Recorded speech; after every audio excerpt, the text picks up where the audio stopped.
الحديث الخامس والعشرون عن أبي هريرة رضي الله عنه قال ذكر رسول الله صلى الله عليه وسلم الهلال فقال إذا رأيتموه فصوموا وإذا رأيتموه فأفطروا فإن أغمي عليكم فعدوا 30 أخرجه مسلم.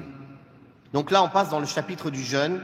On rapporte d'Abu Huraira radiyallahu anhu qu'il a dit, le messager d'Allah sallallahu alayhi wa sallam a rappelé à propos du croissant de lune: lorsque vous le voyez, jeûnez. Et lorsque vous le voyez, rompez le jeûne. Mais si vous êtes dans l'incapacité de le voir, alors complétez à 30. Rapporté par Muslim, hadith numéro 1081. Taïb. On a vu dans les horaires de prière, si vous vous souvenez, que les savants sont unanimes, que les calculs astronomiques pour définir les horaires de prière sont permis. Car dans les horaires de prière, les hadiths et les versets parlent du moment.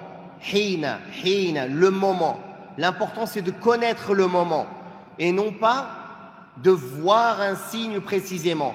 La vision du signe, c'est pour aider à connaître le moment de la prière.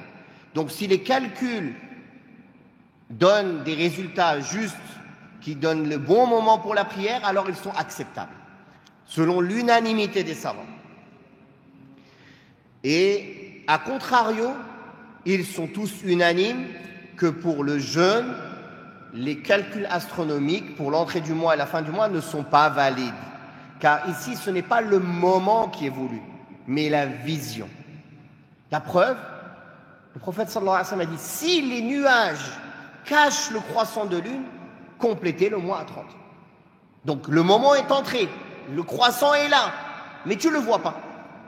C'est-à-dire, il est présent, mais tu ne le vois pas. Le fait que tu ne le vois pas ne te permet pas de commencer à jeûner. Vous voyez la différence essentielle qu'il y a entre les horaires de prière et les entrées et les sorties de mois? C'est complètement différent. Les horaires de prière, ce qui est voulu, c'est connaître le moment. Alors que pour l'entrée du mois, ce qui est voulu, c'est voir le signe.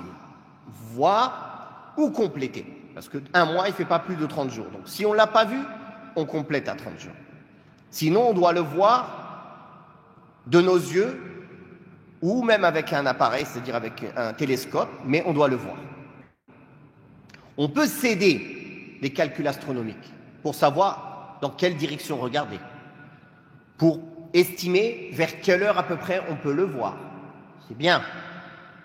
Mais on ne peut pas se baser sur les calculs astronomiques pour annoncer l'entrée ou la sortie du mois. Rompez le jeûne quand vous le voyez. Il a lié, sallallahu alayhi wa sallam, le jeûne et la rupture par la vision. Barakallahu fikum.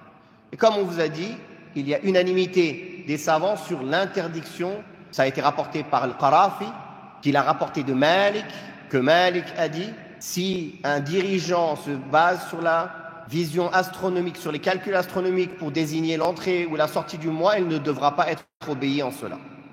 Et il a amené l'unanimité, parce que c'est contradictoire à l'ijma', à l'unanimité.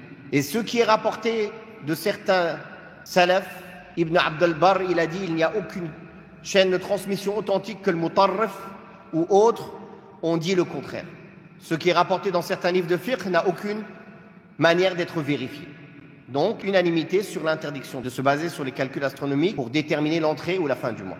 Pour l'entrée du mois de Ramadan spécifiquement, le témoignage d'une personne est suffisant. Car le prophète sallallahu alayhi wa sallam a accepté le témoignage d'un bédouin seul, tant qu'il est de confiance. Et il a accepté le témoignage dans un autre hadith d'Abdullah ibn Omar seul, radiyallahu anhuma. Par contre, pour tous les autres mois ou pour la sortie du mois, il faut le témoignage de 2 musulmans de confiance. Il n'y a que pour l'entrée de Ramadan, un seul témoignage est suffisant. Wallahu ta'ala a'la wa a'lam. Wa sallallahu ala Muhammadin wa ala alihi wa sahbihi wa sallam. Walhamdulillahi rabbil alamin.